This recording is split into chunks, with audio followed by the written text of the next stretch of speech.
And we're back with RavenCourt. The tournament continues, the round robin phase. We now have our teams. The team captains have drafted from the player pool out of the preseason. And of course, with this, we're now heading into our next match. It's actually North American captains that are going up against each other. Team Madara against Team Kure. Now, on paper, this should be a clean victory for, as it turns out, Team Madara. Now, why exactly do I say that? Because Team Kure lost against Team Skog without taking a map, and then Skog's team got defeated by Madara's team without taking a map either. So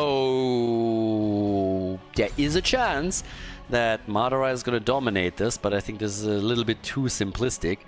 So yeah, very interesting to see how this game is going to shape up. Madara's team impressed, I have to say. It seemed that Kure's team, despite all of the star power on the lineup, struggled a little bit. And we are once again heading for Towers of Doom as a starting map. I promise this is not a predetermined map. They just always end up on Towers of Doom first, at least right now. Also, quick hint, if this is the first one that you're watching, this isn't Meta Madness rules. There are no pre-bans, but there is at least a Meta Madness element in the tournament rules. Once again, we're looking at a game or a tournament where you can play a hero only once within a series. Just a little bit of a side note there.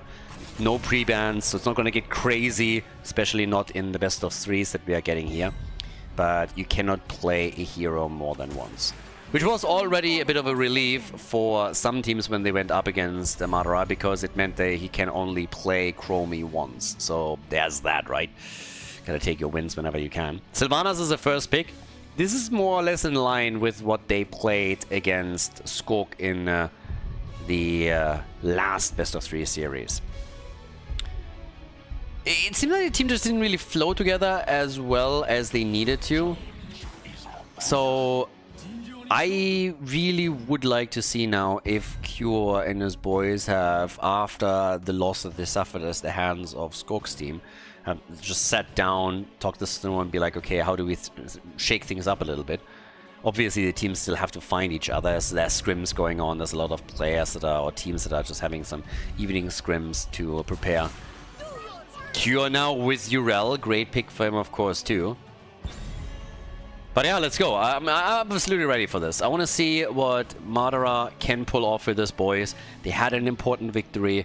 If they can now build on that, that would be great for them. Starting off with 2 best of 3 victories into the round robin would of course be absolutely spectacular for them. Genji, quick rotations, Dehaka, you got the global, so good start into the draft too.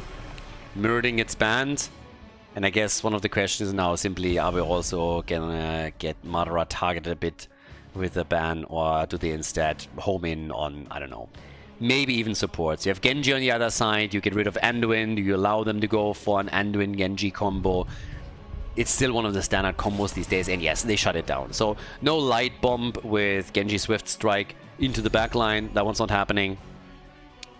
And with a double pick here. Ixia also was extremely strong in a lot of the games that he played for Madara's team. He suffered a bit with Stukov when they played against Skog, so that was a problem, but now they have Chromie and he got Ana. I mean, Ana got target banned against Ixia earlier too, so let's not forget about that. There's a lot of teams that are really specifically targeting 1 or 2 players of the opposing team, and Ixia is someone that a lot of teams decided they would target, at least to an extent where they take some of his best heroes away.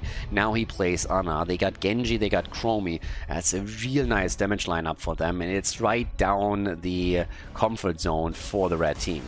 Kerrigan and Varian, very aggressive draft now also from Kure's team, so it's not too shabby either. And we get Melganis as the final choice for Team Madara. Guys, we got a cool draft.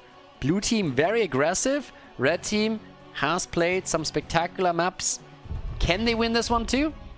We're gonna find out once again on our starting map, Towers of Doom. For the blue team, it is rather important to win this series, or at least lock a few maps in. They lost their previous best-of-3 series here in the round robin against Team Skog without taking a map. Now they get Mopsio on Varian, Maka on Sylvanas, Galnagunar on Brightwing, Gia on Carrigan, and Kure on Urel. On the right side of the map, we got Madara on Chromie, so that's already an absolute power pick for the red team. Ixia on Ana, just to emphasize this even further. Evixos is playing Genji, Sven on Dehaka, and Yon is playing Mal'Ganis up at the front lines. It should be a wild one. A lot of aggression from the blue team in particular. I mean, they're starting this one off with Taunt on Varian. They have Carrigan for follow-ups that they can easily use there, and a bit more displacement and also safety from Urel coming in as the third melee character that they're playing here. And then on the other side, it's the Resident Sleeper team. The only one that they're missing here is honestly Deckard Cain, but Mal'Ganis and Ana are going to fight a bit of a battle to put everybody into Slumberland. So yep, there we go. Already going for Mopsio and trying to be aggressive around him. Bit of poke from Genji, a bit of poke from Chromie. And we are in for a game, I believe, because both are trying to win through aggression. Nice combo attempt, and there's the first few kills, aren't there? Yes, down goes Varian, but Chromie gets also murdered. Chromie gets killed, kill for a kill here. Mopsio, the first one to fall, he's first blood, and now immediately the pings on the pumpkin camps as everybody is just going like, guys, let's go. Let's take the mercenary here and grab him quickly. We get the contact healing on level 1 for Ana, so going into a grenade build, and both of the teams moving in for their pumpkins. On level 1, what else we're getting? We're getting the Might of the Banshee Queen. We got Lion's Maw, earlier grab on the camp by Team Madara, and they're showing the same aggression in this series than they did in the previous one. Nice, nice. Good grab from Dehaka. Can they take him down? Mopsio! Oh, and instead it is Carrigan that sets a combo up for the blue team and allows Mal'Ganis to get murdered by Urel. The Space Goat with a good kill here flattens Mal'Ganis like a pancake. Love it. Absolutely love it. Great play right there. And in the middle, in the meantime, we already have our thing with Kure moving towards the top, dealing with Sven. It's kind of funny to have a match between the two American teams, so to say. I mean, most of the players are obviously still European, but you have two American captains here. And it's also pretty cool that both of them were totally on board to play captain for the teams and draft from the player pool. And at least given the early results, Madara has done a great job picking his boys. They are chasing again, looking for another kill. It's still that continuous 4 versus 4 down at the bottom of the map. With Chromie now heading into the proper greeting. And my personal opinion is that the only proper greeting for Chromie is this one. So 2 kills to 1 still in favor of Team Kure. And with that, we now have all the way up to the top, still Dehaka biding his time. So the triple altar phase is now up. They try to go in for a flank. Fantastic sleep dart here from Ixia, shutting the aggression from Mopsio down, making sure that he cannot come in for the taunt. Ana, of course, needs to stay as far away from the action as humanly possible. She's going to be in such an easy target if that's not the case. But everybody is now starting to move back in. Good damage against Mopsio, nothing too crazy, but they're slowly poking. And it's going to be difficult to take Mal'Ganis down. So the attacks are still coming. Over in the middle though. Maka low. Maka in trouble. Maka, and he's dead. 2 hit points there towards the end. Couldn't sustain himself long enough for Brightwing to help out. So there's a kill. But Carrigan trying to turn it. The heals! Ixia is alive! He's still alive and Carrigan is dead! It's a triple kill! It's an absolute triple kill. Oh my god! And they get that altar. Nicely done. Yep, fantastic performance in that last fight by the red team. They've taken the lead in kills. They've taken the lead on core points. Very, very well done. And yeah, now we're gonna see if they can do more than that, but it seems that for now at least they have to give up their own pumpkin camp, which is obviously a little bit annoying. I mean, like, ugh. Talk about awkward. You win the fight, you take the altar, and then you have to give your pumpkins up. Like, yeah, nobody wants to do that, even outside of Halloween. Top, Gia against Sven. Karrigan is really one of the big X factors here, obviously. Whenever he lands a good combo, they can threaten the kill very quickly. So, gonna be dangerous. But then again, we don't have the level 7 yet for Mal'Ganis. Time to feed into the might of Sagaras. The good old Walker 3 throwbacks there. But yeah, there's a move for Khaldor, and Brightwing is gone. Brightwing gone. Makke, he's also nearly dead. And of course, with him retreating, that means that everybody else is now very much alone. Karrigan isn't even here, so this is a 5 versus 3 right now. They're losing Mopsio any second here, and with a fantastic lick connect against Kure, there's no chance for Yrel to escape either. 7 kills to 2, and Team Madara is on an absolute tear here. Doing a fantastic job in this first game of the best of 3 series, at least when we're talking early game. Since this is still Towers of Doom, you can never count a team out. We've seen too many comebacks here, even in the context of the RavenClaw round robin. But they are taking an advantage. Pumpkins are being shut down though, so no chance to do serious damage thanks to Sylvanas. She's having none of it. But level 10? Can they maybe get both? Nah, he's not even trying. Alright, it's just an easy exchange. But they get level 10 now. The question is simply what to do with it. Where can you make a play? Where can you not try and make a bit of a move to use that level 10 and get ahead? And honestly, I don't really see a lot of options for them here. It seems like it's going to be some easy free time for Team Kure to get their own heroic abilities and then play around them. More aggression against Makke. And obviously, he also doesn't play as much anymore as he has in the past. So it's a lot easier now to start and be aggressive on him and try and single him out here. It's one of the reasons why they're applying pressure. He's also the only range damage dealer. But they got to be cautious that Gia doesn't land another monster combo, or they're going to be in real trouble. So here comes the attack. X-Strike! Again, the focus on Makke, but the taunt from Mopsio is too much for them to handle. Makke lives, Genji dies. That's what happens at the end of the day for them. And that gives the blue team now... Ooh, Elite, I was about to say. And then Karrigan and Yrel both die with a fantastic lick initiated from Sven. Nice double kill to turn the fight around once more. Sylvanas has already moved towards the top. But this was a really nice encounter, and watch out for the Haka here in particular. The Haka comes in, gets the lick, they're going for Karrigan at the same time, so they get a double kill against 2 of the melees. Team Madara with, again, great control in their team fight. And again, I gotta highlight this. They were, at the time, down 1 hero. So in a 5 versus 4, I guess, to be fair, it was more 4 versus 4. Yes, Sylvanas wasn't dead, but she wasn't really part of the battle. So it was a 4 versus 4 fight, and they were able to dominate it this close to their own bell tower. But now the channels are happening. So we're having a single altar on the map.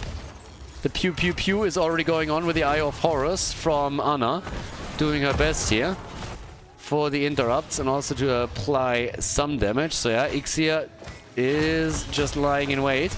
We have also at the top the Haka, who can still help out. Yeah. And the interrupts are coming.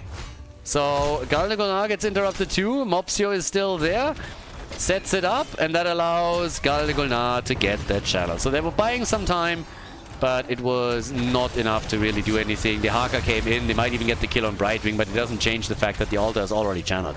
Of course, if they get the kills and the experience, then they might just be able to get farther and farther ahead in this game, build up some momentum and snowball this hard.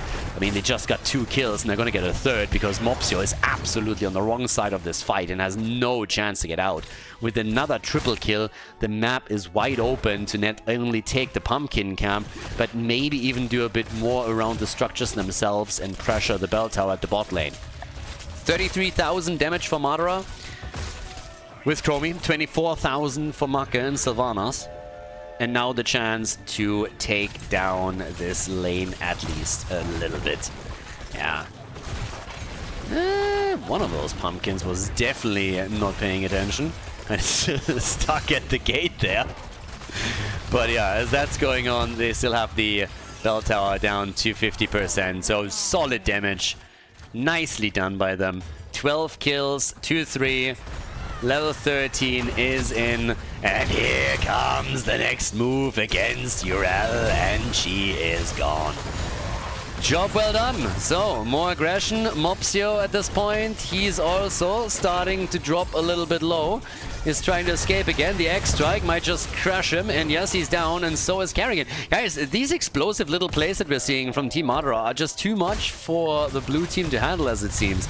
The coordination was absolutely there. They set it up with Chromie. They have these consistent sleep darts just coming out and ruining their day. And it is working so exceptionally well now for the red team. With the double altar phase coming up at the perfect moment in time, they should be able to channel both, and that's 10 points off the blue team score. So they're going to be down to 18 to 28. And it's a 3-level lead. We're talking level 16. Level 16 against level 13 now. That is disastrous when we're just looking at talents. Buying time, coming back, always possible. It's still Towers of Doom after all. But this is just really, I mean, ganz großes Damen-Tennis of Team Madara. Another wall about to fall over here in the middle. And yeah, I'm impressed. I really am. There's a couple of teams in this round robin, a couple of teams that have been formed where I would have said, yeah, solid midfield. Solid midfield. And now a lot of those boys are just absolutely crushing it, murdering it, and performing way better than I expected. I had some other candidates that I would have expected to be higher up in the standings. I mean, we're still very early in the round robin of the tournament.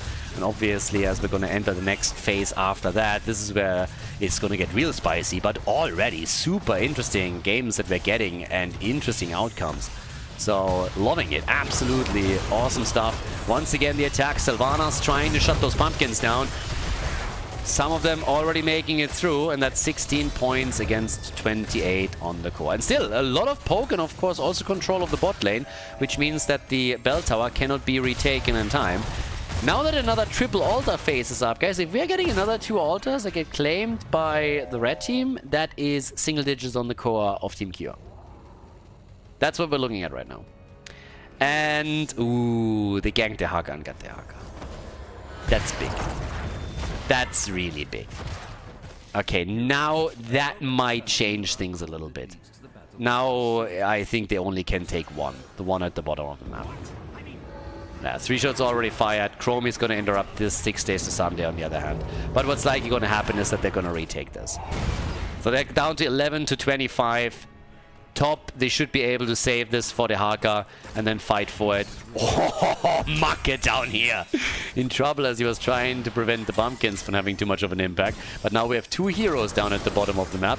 And I don't think that they can actually take Genji on. So that makes this at the top lane much, much easier for Team Madara, or at least it should. Because they have a numbers advantage now. Especially since Genji is now starting to rotate topside too. So, yeah. Here's the opportunity to drop them into the single digits.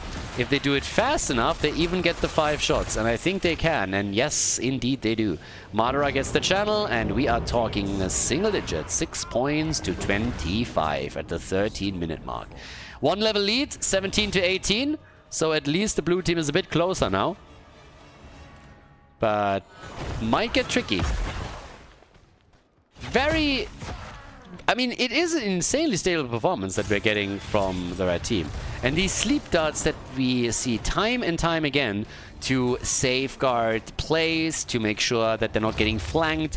Ixia is just fantastic on this hero. His positioning and the impact that he has is incredible. He keeps the rest of the team safe, heals them up, sets plays up, allows the others to get some kills. So it is huge. Same also goes for Madara here, who's currently leading the damage charts with 48,000.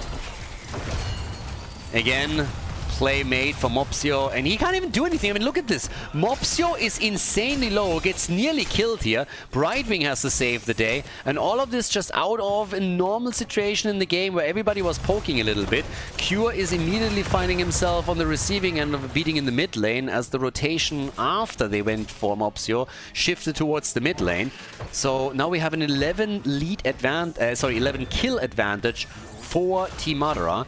They are level 19.5 as the objective gets announced. It's a single altar, and if they play their Haka card right, they might get level 20. Oh, but they also might lose. They might lose, big boy. Mal'Ganis now. Yeah, there's the taunt. The Haka is in though. The Haka is in. Mal'Ganis is dead, but they might be able to get a counter kill. Can they? Sleep Dart is out. Poke is happening. Single altar is up. Kure is fighting back. Kure's team is fighting back, and this is going to allow them to at least stay alive for a bit longer. Level 20, very close now though for Team Madara. And let's not forget, one boss would drop it down to 2 points on the core. Couple of pumpkins and maybe another bell tower, and we could even talk about the game being ended by a single boss. Right now we're not there yet. And they're trying to remove it. I like it. They remove the boss from the top. Level 20 is now in. Pumpkins are getting stolen at the bottom of the map. The armored stance taken by Ana. Piercing Sands and the Seeker Swarm. And they got Mal'Ganis back in a moment. Oh, that taunt! Yeah, they're flirting with death here. No staggered deaths now. Brightwing isn't here, that's true. The Haka is at a low already. Mal'Ganis is on his way, so now it's a 5 versus 5, but they definitely needed that. If they would have lost the hero, if this entire staggered death fiesta would have started again, that would have just been a nightmare. 20 is now ready for both teams. Brightwing has done the job top side, getting them the extra experience that they needed. That means we have now Vigilance taken. We're getting on top of that. Psionic Shift, the Bolt of the Storm is in. Brightwing with the Invisible Friends again, and Mopsio and Carrigan are already trying to go for the next hit. Yeah, baiting it out, hitting the Sandblast here, and playing around the altar. I mean, this is the big one. If you win both, you win the game, at least if you are playing for the red team. But even if it's only one, it's 2 points on the core, so this is getting dangerous. Very, very dangerous for Team Kure. Can they do it? Is it possible for them here? Again, the combo. Yeah, they're trying for Mal'Ganis, and he's dead. Everything gets unleashed onto him. That was quite the play. Well done. That's actually really well done. Gia, he's channeling the bottom, or is about to. Here in the middle, they're trying to at least get one of them. Can't. And it's, I guess the blue team walks away with both. Is this the comeback? Are they actually doing it? Are they actually able to pull this off? I mean, don't get me wrong, they are doing an excellent job stalling this game out. And now that they have another 4 shots fired, guys, it's 9 points to 6. Kure and his team, they brought it officially back. They won the fights and they just delete targets. Even Mal'Ganis, who's usually just so difficult to take down, with everything that they just lined up here, the taunt, the wailing arrow, the stuns from Carrigan, they're able to take Mal'Ganis down, and now it is an incredibly close game. Now we're talking about a game that initially had a 3-level advantage for Team Madara around level 16. They had level 16 to 13 so early in the game, it was just bananas. So the next altar is a single altar down at the bottom of the map. Also towards the middle. Already they go for Mal'Ganis again. Ana has to pop the ult. Mal'Ganis, he's alive. Alive and kicking. Pumpkins at the top with a bit of damage over here. Threatening that bell tower again. But down at that bot lane, the attacks are coming. And Kure is getting very, very annoying. With Urel and all the survivability that she brings, he is doing work. Now, they're also coming now in for that bottom bell tower again. Trying to reclaim it, but the blue team is having none of it. They're just sitting there, sitting tight, and they're saying like, no boys, not on my watch. That's not happening. So, yeah, here we are. Pumpkins getting attacked once again. They're trying to make the move here. The Haka's at the top. He can wait a little bit. Playing a lot around vision, and the pumpkins are taken. Guys, this is 6 pumpkins through the bot lane. That is way too much. If that connects, there's also an altar coming up. This is, team, this is bad. Like, really bad. They have to give the altar up. That's bonkers. Can he take it in time? And the answer is no. 5 shots fired, 6 points to 4. And now they also have to make sure that none of those pumpkins make it through, or it's going to get worse. The boss can end the game now. In favor of Team Kure, by the way. We talked about this possibility earlier in favor of Team Madara. Now, on the other hand, it's the exact opposite. Again, Towers of Doom delivers. Mopsio darts in, wants the taunt, doesn't get it. Dehaka roaming the map. 4 points to 4 in regards to bell tower control. Where's Madara sitting in with damage? 66,000. Sylvanas is toying with the answer of all questions. But that's 24 seconds on the boss. Oh, yeah. That is gonna get difficult. Ooh, that's gonna get really, really difficult here. They take the bell tower back. That's huge. Same thing is obviously gonna happen up at the top sides that are pretty much just creating an equilibrium where everybody is totally fine with this. Is likely gonna come down to the next team fight. There's a double altar phase coming up with the boss still on the map. I don't think that just poking down one of these bell towers is going to win you the game, but I can pretty much guarantee you that if you dominate the next team fight, you are going to walk away with a 1-0 lead. And again, it's a Font that gets attacked. This time Kerrigan goes down. Kerrigan, the first one to fall. Is this the beginning of the end of Team Kure? They started such a great comeback. Did it just get shut down, or can they bring this back? Fight at the top. Mopsio! Maka with a bolt of the storm gets away, gets killed. Sylvanas is dead. Mopsio is low. Dehaka is already going for the channel. They're so close to win the game. Dehaka is channeling on the right. That will drop the core down to 2 points. Kure with the ult. They're trying. They tap the fountain. They come back in again. They go for Urel. Oh, Genji wants her and doesn't get her. 2 points to 4. It's all about that last altar. They go for Ixia. They want Ixia. Kure. No, it's Mopsio that dies. Mopsio is gone, and so are the hopes and dreams of Team Kure to finish the comeback. Down they go. 5-man team wipe. And this is game. Team Madara at the end is able to pull it off after all. They take the lead in this best of 3. GG. Well played. Before we head into game number 2, make sure that you subscribe to the channel if you haven't done it yet so you don't miss out on any future content here on Khaldor TV. It took them a little bit, but Team Madara was able to win game number 1 after all. Got a bit tricky at the end, very close. Looked for quite a while as if Team Kure would make a pretty incredible comeback happen. I mean, again, they were 3 levels behind at some point, around level 16, and still made it so close that the final fight is what decided the game. The final battle over the 2 altars would have decided the game one way or another, with the boss still up on the map. So now we have Cursed Hollow. I'm actually pretty happy about the map choice here. And first pick, first ban goes over to Team Madara. So they have match point now. For Kure's team, I mean, again, it's rather important to win the series. At least a map would be nice. Very early still in the round robin. Even if they lose this match as well, again, they can always come back, but it would set the tone for the rest of the round robin for sure, and they've been struggling. I like the way that they played aggressive around their stuns, and it really paid off for them too. But after it felt the Team Madara kind of got the hang of it, how to survive the initial onslaught, they were just in a much better position to sustain themselves through the fights and then turn it. So now we have Hogga banned, we got Cassia banned, when Cursed Hollow. You could play Falstad here. Heroes that have been played in the previous game can obviously not be played again. As mentioned before, we don't have any pre-bans, so that's not a thing. We're not going full Meta Madness on this one. But we at least have in this situation a rule where heroes or where things cannot be played twice in a match. Garrosh, we haven't seen him today, but he gets banned. I'm currently wondering also a bit if we could see some really sneaky drafts. Maybe somebody's busting out an Abathar, if we could see Vikings. I think it's a bit unlikely. I would absolutely love it though. Would be great.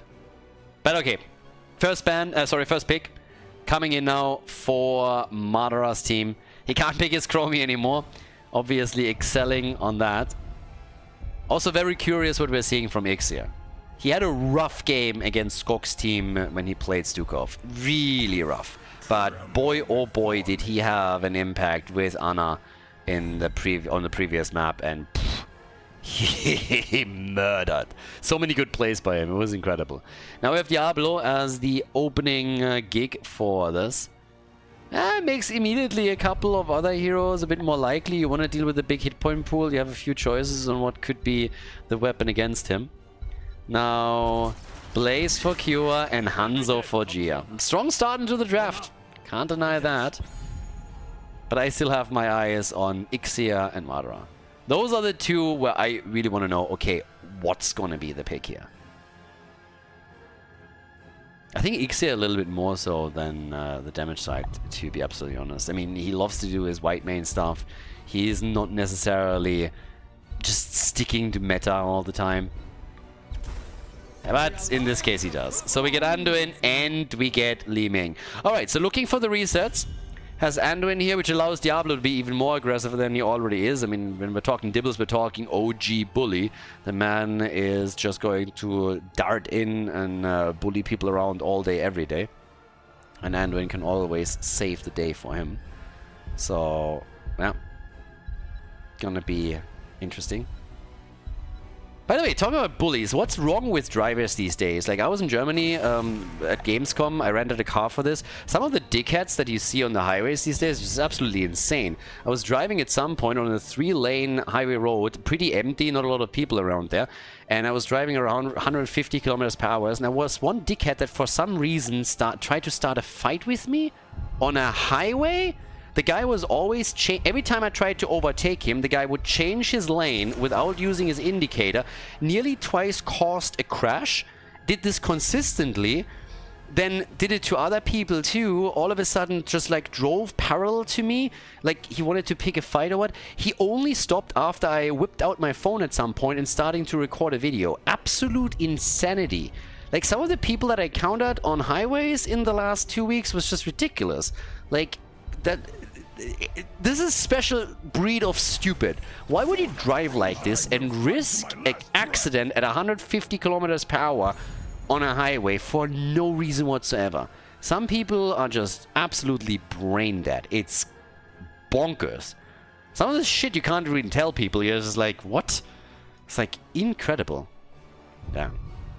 How did I get there? Dickheads. Bullies. Diablo. Exactly. So, now we get a Nubarak and we get Rhaegar. So they're actually going to dive in with a double stun and have... we get him! I was talking about the Vikings. I didn't think it would happen, but they do it. Cursed Hollow, and we get a Viking game. Li Ming and Greymane in the 4-man to do the damage and burst some of the structures down. And Sven with the Vikings. Glorious. Fantastic stuff. Let's see if it works out for them. Maka as the final pick for the blue team. And it is Zeratul. We get Zeratul. We got a game. We got a really awesome game here. Guys, Cursed Hollow, map number 2. Let's go. Our second map between Team Kure and Team Madara. Here we go, and it's a highlight. I've been talking about how it's tricky for Kure to play Zeratul with a ping disadvantage. One of the reasons why I oftentimes switched over to the side lane. Now, though, we get his Zeratul in game number 2. A lot on the line for them. They want to bring this to game 3. Kure on Zeratul, Mopsio on Anubarak. We got Galnagulnar on Rhaegar. Make is playing Blaze, and Gia is playing Hanzo. And Gia is also a little bit late to the party, apparently. They had to even pause the game for that. But on the right side of the map, Team Madara in the lead in the best of 3. Match point number 1 for them. Madara himself, the captain on Greymane. Sven on the Vikings. We got Ixia on Anduin. And Vixos on Li Ming. And up at the front line for Yon, we got Diablo. Love myself a good Viking game. Vikings, always fun, always awesome. Win or lose, it's a pleasure to watch them. And this is obviously another good map for that as well. Mopsio, you find him at the top.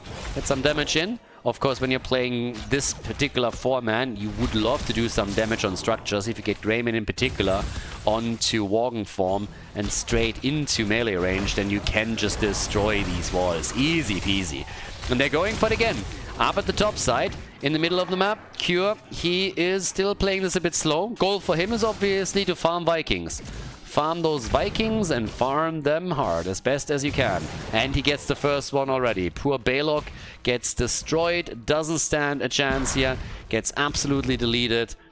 And the more Kure can pull this off, the more he can shut down the Viking shenanigans and the experience that they're going to try and get the better for the team in the long run. Gets Eric now in the middle as well. So Sven is currently starting to struggle a bit on that account. Has some real trouble here. Yeah, Mopsio, I don't think that he can actually engage into this. Good stun. Diablo is attempting to help out. Anduin, do what you do best, buddy. Run. Run fast. Run far. Very Anduin. So, double kill.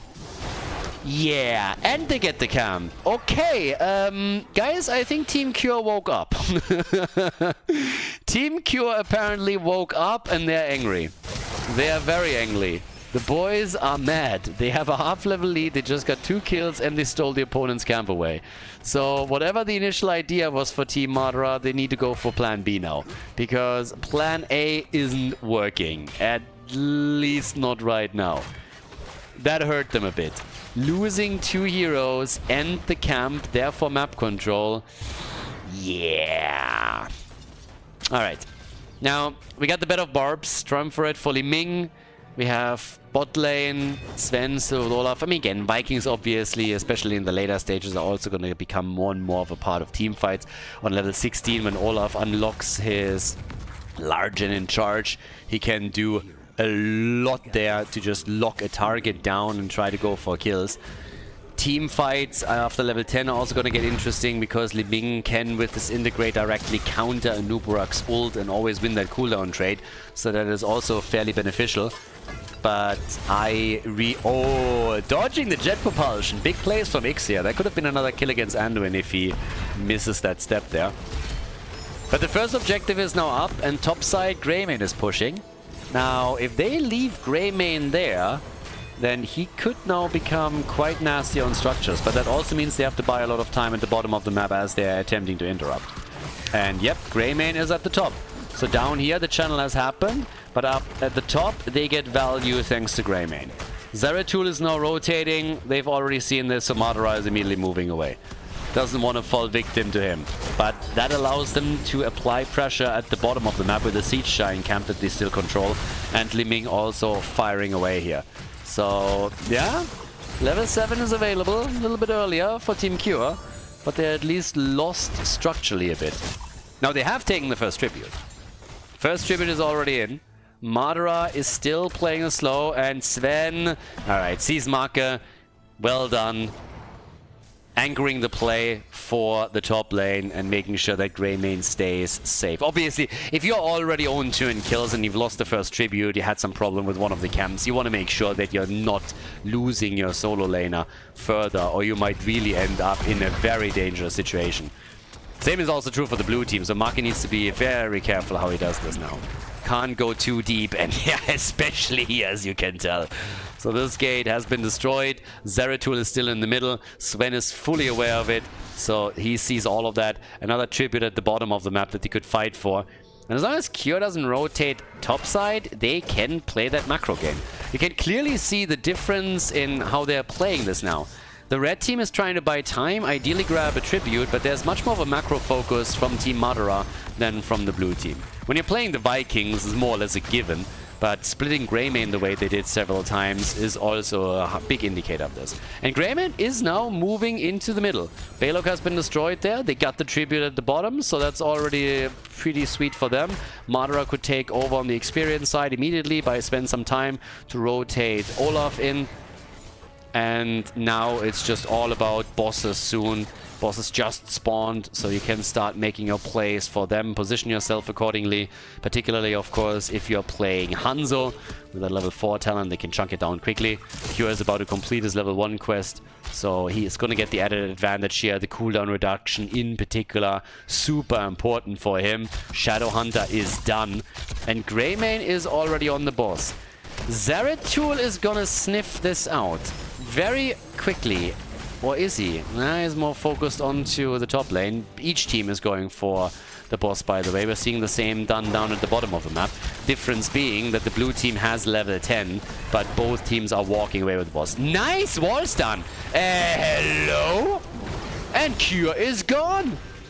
Kure is gone. Kure has been deleted. And I don't think he saw that coming. At least I didn't. So, yeah. Another look at that. Very well executed.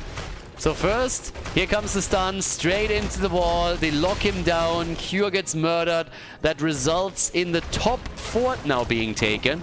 So top fort has fallen to the boss, and we still fight for the tribute. Apocalypse combo against Mopsio. That Ancestral was way too late, and Noob got wrecked. And that is now 3 kills to 2, so they're definitely starting to catch up a bit. At the bottom of the map, Vikings are helping to defend against the boss, but while the fort is very likely gonna fall, the top lane boss is gonna get even value on the top side keep wall. So, interesting development that we're getting in this game now. Very interesting development. Yeah, Balog has helped at the top a bit, he couldn't get enough, but oh, another kill! These Ancestrals are just not in time! Ixia is low. Can he escape? He's trying. A quick dart from Rhaegar. As Li Ming is killed. Anduin is down. Rhaegar is down. Everybody's dead or dying. Greymane gets killed just before he can move in to drop Hanzo. Oh, and only Diablo is still alive here. Going up against 3. They have to give up the tribute, but this entire wall at the top has been destroyed as well. Now down here, Sven is getting the experience for them, but this is now 2 tributes to 1 in favor of the blue team. We got a zinger as a second map, don't we? 29,000 damage for Hanzo, 13,000 for Greymane. Hams claimed again. The resets, initially did a great job there. A few more resets for Li Ming. Has obviously gone into this integrate to counter Cocoon. The cooldown battle always going to be won by her there. But here's a tribute, and that's the bad news. Shitty placement from the perspective of Team Madara.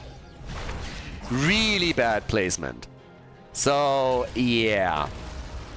They need to win, and they need to kill a hero if they want to have any chance of winning this one, I believe. Level 16 isn't there. Vikings are not going to have that impact yet that they need.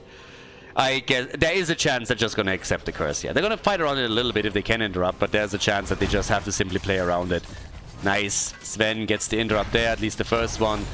Balog is going to die as a result, so there's that. And as Olaf is still pushing the top lane out a bit and tries to get them a lead, there's the curse. So it's all about defense right now. The question is, how are they defending? They have a cap in the middle, that's big. Oh, and they get the kill on an overarch. Big, big play. Really big play now. Now it's a 5 versus 4 as they have to defend against the curse. It doesn't really get much better than that. They have already in the mid a counter upgrade thanks to the camp that they had. Now they got a kill against the Nubrak. No more hard engages by him, no more stuns. Top side, Kure, he is about to get the kill against Olaf, but it also cost him some time, and now the team rotates in to do their work there. So, yeah, here we are. With that, they now have a chance to... Oh, they even waited on the other side for Kure. Anduin nearly got him there, and Kure is still jumping.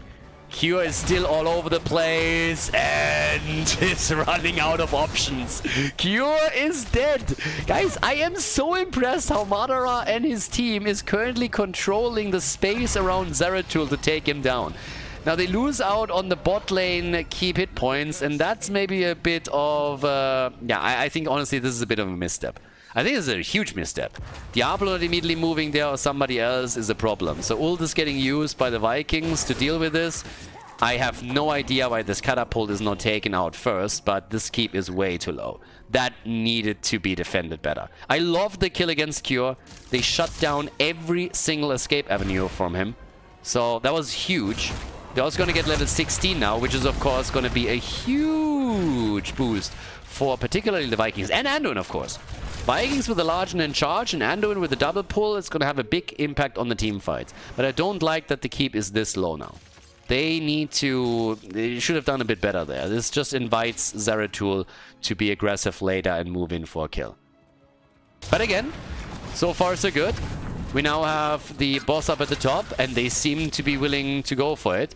But the red team is not simply going to sit there and say like, alright, we don't need this one. So they're going to make a play for that. Already a little bit of a combo unleashed here. Yeah, Maka low, and Maka is gone. Pulls a Houdini, disappears. Anduin totally lost though, and dies as well, which means that they don't have sustain anymore. Ford in the middle a bit low. No! These kills! Look at this Diablo! Crushing them! Combo after combo! Galde Gulnar is on the run. Zeratul is trying to get a kill. Gets bullied again! Diablo is absolutely shitting on them. It's insane. I can smell it up to here. He's crapping all over them. Stun after stun. Wall stun after wall stun. Swap. It's insane. Setting Li Ming up. They go for it again. Another wall, another hero. Greymans is a low and might have bitten a little bit off too much. Galde Gulnar, dog against dog fight. He gets the bite, but he dies. And they still can leash the boss. The hell is happening here? They're completely crushing it all of a sudden. They're all over the place. Look at this. This is awesome. They get kills. Team Kure is doing what they can, and these bear escapes that we're getting there. And now they have the boss. Down to the bottom of the map. Yes, Eric sniffs it out and they start to rotate. I do not think they are there in time. But so the keep at the bottom of the map is now going to be lost. But they might just be able to get a kill here. Yeah, another wall stun. Diablo, the OG, the light bomb. Psst, and Mopsio is dead. He got mopsed. So he's down and now they go for another camp. Up at the top, can they defend here? They might be able to. I can tell you someone who's not going to be able to be defended. The bottom keep. Bottom keep is going to fall. So they're stealing this away. But this keep is going to stand. And this bottom keep is going to get destroyed. So yeah, this is still a bit unfortunate. You can get as many kills as you want. You can get as many bosses that you want. If your opponent is the one walking away with the structures, then you are gonna be in trouble. So with Balog, they can defend here. I don't think they need really anybody else. Li Ming, yeah, okay, she's helping out now. But they got that additional tribute, so now it's the third tribute they're fighting over. And of course, Team Kure already had a curse. Team Madara didn't. If they can get this one, but I don't think they're even fighting for it, then that would be the dream. There's a simple reason why they're not attacking this. They are very close to level 20. So they want to wait for Storm Talons. They believe that they might have an advantage going into level 20 over the opponent's team. And if that comes true, then of course it's going to be a huge leg up in the team fight. And they're now targeting Mopsio. This time the Ancestral was there. But Mopsio is definitely getting targeted. Vikings at the top lane, so they got a deep push Kure. Mopsio has died 3 times, so did Kure. Ooh, Hanzo got murdered by Li Ming. Alright, that shouldn't happen there. Hanzo getting killed by Li Ming while this fight over here is still playing out. That's a bit unlucky. Now level 20 is ready for them. Sven is just rushing around here. And, well, the entire Viking brigade is here as they are chasing them through the middle, taking another fort down. So the next tribute is going to spawn down here in 28 seconds. Hanzo isn't going to be ready. He's not going to be part of that fight right from the get-go. So if they take control over the area early, they might have a chance there. Kure gets attacked, gets Eric, but yeah, he's gonna go for another chase. But he also has to be careful. There's catapults at the bottom of the map. Guys, this game is all over the place all of a sudden. No! Mopsio! He got mopsed again! They are dropping him where he stands. Level 20 is the big lead. Vikings with the channel. Catapults are gonna be destroyed if the curse hits. And they're already going for the keep. Diablo with another stun and they get another kill. Dibbles is murdering them, hasn't even died yet, and now they're looking for Core. It's a 5 versus 3 on the maps. Vikings can say hello soon. They're pushing out the side lanes a bit further. They want more kills. They're trying to pin them down here in the middle, threaten more kills. Vikings are now ready, and the lanes are pushing. The Core is slowly falling. Team Madara is really doing such a good job in this tournament. They They haven't lost a map yet, and they're pulling it off against another top contender. Team Kure, they're losing. Team Madara takes it with a 2-0. What a performance by this team. Insanely well done. GG, and well played.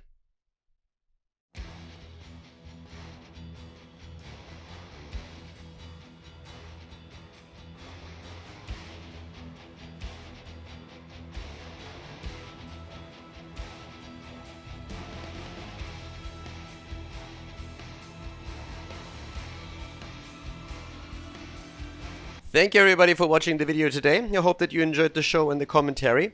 And keep in mind that the spoiler protection that is going to run for the rest of the video is made possible by all the support on patreon.com. So guys, if you want to support my work, if you want to help me start new projects and keep the spoiler protection in place, please consider heading over to patreon.com/Khaldor. There's also a link in the YouTube description, and check that out. Thanks in advance, and see you guys next time with more esports coverage here on Khaldor TV. Have a great day.